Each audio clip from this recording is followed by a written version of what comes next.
Hamilton fait référence à Austin Powers. Il fumait et mangeait un gâteau. On parle de Max là. J'ai toujours eu l'impression qu'il avait une réponse sur tous les tours que je faisais, donc ils ont eu le dessus ce week-end. A répondu Hamilton, en référence à Ferrari et Leclerc, pour le coup.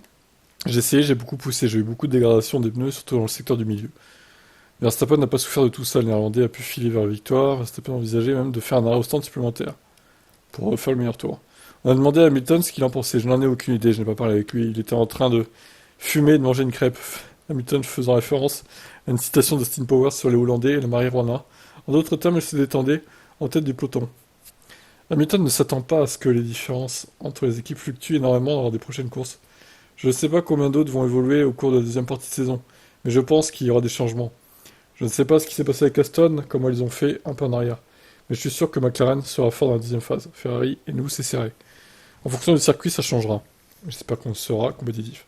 Bah, Aston, c'est simple. Je pense qu'ils ont attendu d'améliorer leur voiture. Ils n'ont pas fait des votes depuis 4 courses, à peu près. Et du coup, ils vont ramener une grosse Evo d'un coup, en fait. C'est ça l'idée. Donc, à Zandvoort, Alonso a dit que ce sera la dernière course sans podium pour Aston Martin. C'est gros ce qu'il dit là. Ça veut dire que du coup, ils vont gagner 5 dixièmes au tour, à peu près, hein, dans les prochaines courses. Donc, si c'est vrai, attention quand même à Aston Martin qui peut revenir dans la course. Si c'est faux, bah, on va ressortir ta déclaration, Alonso, hein, t'inquiète pas. Allez, ciao.